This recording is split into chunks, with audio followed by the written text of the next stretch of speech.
छत्र छाया में एक सामान्य बालक की भांति रहे, किंतु बालक कुबेर ने अपनी लीला के अनुसार साधु दीक्षा लेने के लिए 7 वर्ष की आयु में ही गृह त्याग का संकल्प लिया। स्वयं सर्वज्ञ और सर्जनहार के परम विशेष अंश होने के बाद भी गुरु शिष्य परंपरा को सम्मान देने के लिए बालक कुबेर ने ओड गांव में रामानंद संप्रदाय के सिद्ध संत श्री कृष्ण स्वामी जी महाराज से गुरु दीक्षा ली।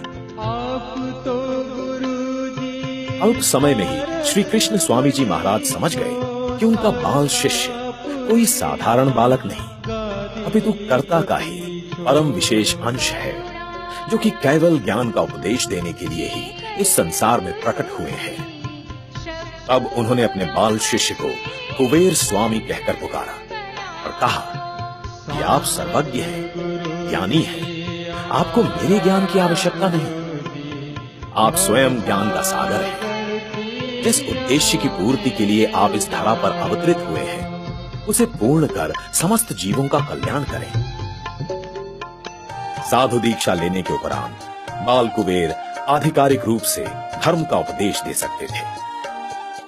गृह त्याग करने के बाद कुबेर स्वामी ने अपने माता पिता के साथ न रहते हुए सारसा गांव के अंदर भक्तों के आग्रह पर एक भक्त के घर में रहना आरंभ कर दिया। इसी घर में प्रभात मंगल पद और ढोल जैसे पद गाकर धर्म का प्रचार आरंभ किया।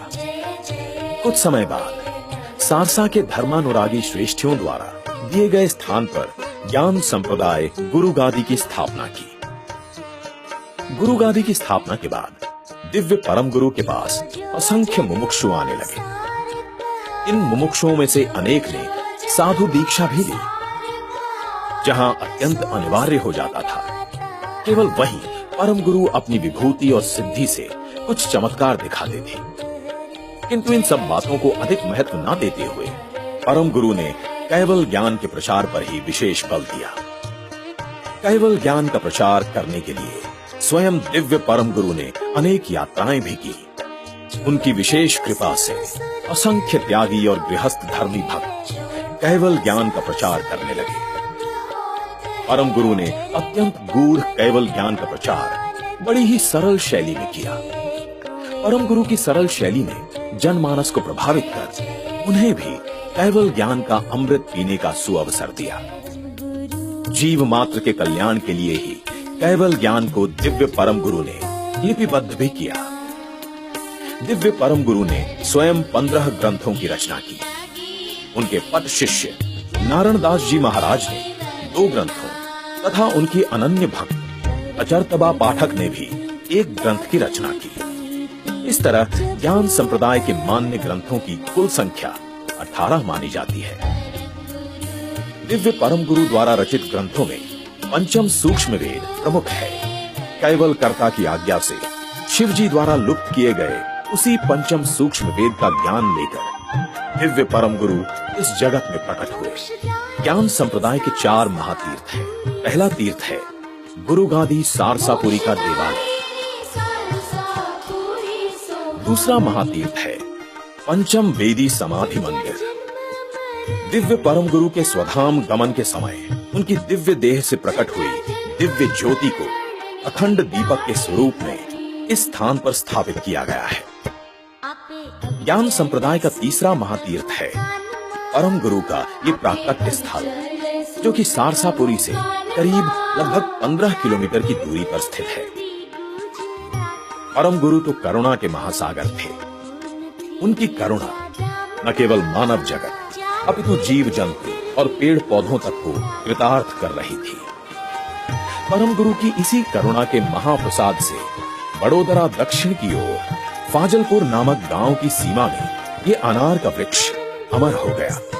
ये स्थान आज अमर दाडम के नाम से विख्यात है और इस स्थान को ज्ञान संप्रदाय का चौथा बड़ा महातीर्थ माना जाता है। दिव्य परम गुरु 105 वर्षों तक इस जम्बू द्वीप पर अपने प्रत्यक्ष स्वरूप में रहे।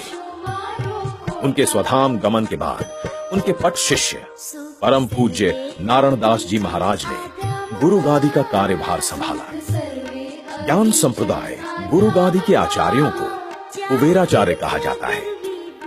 द्वितीय कुबेराचार्य के रूप में नारायण दास जी महाराज ने गुरु गादी में इस भव्य देवालय का निर्माण करवाया।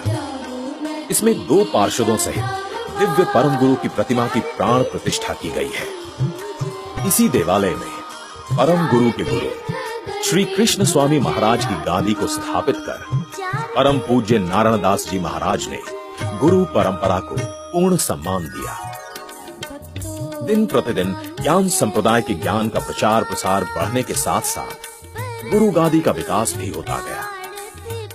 तृतीय कुबेराचार्य के रूप में परम पूज्य श्री बलदेव दास जी महाराज, चतुर्थ कुबेराचार्य परम पूज्य श्री भगवान दास जी महाराज और पंचम कुबेराचार्य परम पूज्य श्री प्रयाग दास जी महाराज ने परम गुरु श्री करुणा सागर जी महाराज और परम पूज्य श्री नारायण दास जी महाराज द्वारा ज्ञान संप्रदाय के प्रचार के लिए स्थापित प्रतिमानों और पालन